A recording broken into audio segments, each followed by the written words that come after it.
You just paid money to be terrified. Tonight, on purpose, you're going to sit in the dark and let a stranger's story make your heart pound. You'll grip the armrest. You'll gasp. And somewhere underneath all of it, you'll be smiling. That should not make sense. Fear is supposed to be the most unpleasant thing your body can manufacture. It exists to make you run. So why do you keep walking straight toward it? Start with what fear actually is inside your body, because it is not really an emotion first. It's a chemical event. Deep in your brain sits a small almond-shaped structure called the amygdala. The moment it detects a threat, real or imagined, it sounds an alarm before your conscious mind even catches up. Your hypothalamus responds instantly. Adrenaline and cortisol flood your bloodstream. Your heart rate spikes. Your pupils widen. Blood rushes away from your stomach and into your limbs because your body thinks you might need to run or fight in the next few seconds. This is the fight or flight response, and it is ancient. It evolved to keep prey animals alive long enough to become ancestors. It does not know the difference between a lion and a jump scare. As far as your amygdala is concerned, a threat is a threat. Which raises an obvious question. If a horror movie triggers the exact same alarm as a real predator, why does one feel like the worst night of your life and the other feels like entertainment? The answer is context, and your brain is running two systems at once. While your amygdala screams danger, your prefrontal cortex is quietly checking the room. Is there an exit sign glowing near the door?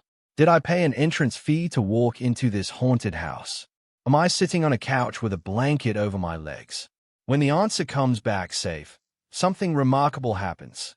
You get the full chemical rush of fear, the racing pulse, the sharpened senses, the flood of arousal, without any of the actual danger.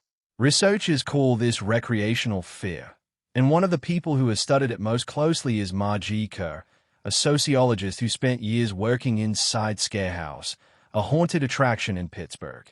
Kerr wired up real visitors with heart rate monitors as they walked through, and found that bodies were producing genuine, measurable fight or flight responses, spikes that looked almost identical to lab-induced stress. But her subjects weren't traumatized. Many of them walked out laughing. Some asked to go again immediately. Their bodies had been through a real biological emergency. Their brains had simply refused to believe it. That refusal is doing more work than people realize. Once the monster fails to actually get you, once the coaster car slows back to a stop, your body doesn't just quietly return to normal. It rebounds. Adrenaline gives way to a wave of dopamine and endorphins, the same chemicals tied to relief and reward. That crash of giddy relief after a scare isn't a side effect of the experience. For a lot of people, it is the entire point. This pattern has a name in psychology. It comes from a concept developed by researcher Dolf Zillmann called excitation transfer theory. The idea is simple but strange. Intense physiological arousal doesn't vanish the second a threat ends. It lingers in your system for a while afterward. And if something pleasant happens during that window, laughing with friends outside the theater, feeling weirdly alive walking back to the car, your brain misattributes some of that leftover arousal to the good feeling and amplifies it. The fear doesn't cancel out the joy that follows. It fuels it. But this doesn't happen the same way for everyone. And that gap is where things get genuinely interesting. If, say, fear were universally pleasant, every person on Earth would love roller coasters and horror films to the exact same degree. Obviously, they don't. Some people ride the tallest drop in the park 4 times in a row, grinning the whole way down. Other people white-knuckle the kiddie coaster and swear off the whole park forever. Part of the explanation is a personality trait psychologists call sensation seeking, which describes how much stimulation a person's nervous system needs before it registers as satisfying rather than overwhelming.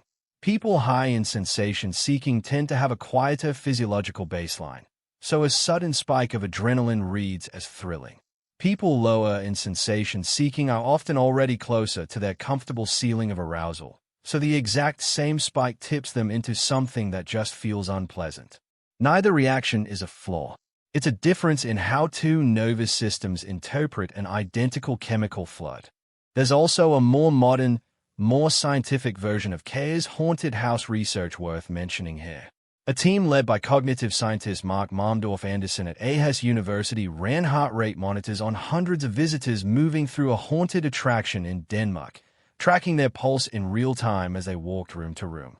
What they found was that enjoyment wasn't highest when fear was at its lowest, and it wasn't highest when fear was at its most extreme either. It peaked in the middle, in what the researchers described as a kind of sweet spot, a level of arousal strong enough to feel genuinely thrilling but never so overwhelming that the sense of safety broke down. Too little fear, and the experience felt boring. Too much, and it stopped being fun and simply became frightening. The most enjoyable fear, it turns out, is a very specific, narrow dose. And that dose depends entirely on one ingredient that makes the whole system work in the first place: control. Every version of pleasurable fear relies on your brain being confident, even unconsciously, that you can stop the experience whenever you choose. You can walk out of the theater. You can take off the coaster restraint once it's over. You can close the book and turn on the lights. The instant that sense of control disappears, the instant fear becomes genuinely unpredictable or inescapable, the entire experience flips. It stops being recreational. It becomes just fear again, with none of the reward attached. This is part of why the same haunted house that feels exhilarating to one visitor, walking through in a group with a clear exit in sight, can feel like a genuine trigger to someone whose nervous system has learned, through real experience, that safety isn't guaranteed. The chemistry is identical in both people. The meaning the brain assigns to it is everything. There's one more piece to this, and it might be the most human part of the whole story. Fear, when it's shared, bonds people together fast. Sit a group of strangers down for a horror movie, and by the end, they've been through something together, even if that something never actually happened. Screaming at the same jump scare, laughing nervously at the same beat, grabbing the arm of the person next to you without thinking about it. These are the exact behaviors you'd expect from people who had survived a real threat side by side, and your social brain doesn't fully distinguish between the two. Shared fear activates the same cooperative, bonding instincts wired into you as a deeply social animal, and it does it with zero actual risk attached. That's a large part of why haunted houses and horror movies work so well as shared experiences instead of solo ones. The fear becomes a shortcut straight to connection. So why do you like being scared? You don't? Not really. What you like is a very specific, very human loophole. The ability to feel everything fear has to offer, the pounding heart, the sharpened senses, the flood of adrenaline, while some quieter part of your mind keeps insisting, underneath it all, that you are safe. It's not a bug in your biology. It's a hack built directly into how your nervous system evaluates threat and safety at the same time. And when that loophole opens just right, when the danger feels real but the exit is never in doubt, you don't just tolerate the fear. You buy a ticket for it, you bring your friends along for it, and you walk out the other side, heart still racing, already talking about doing it again.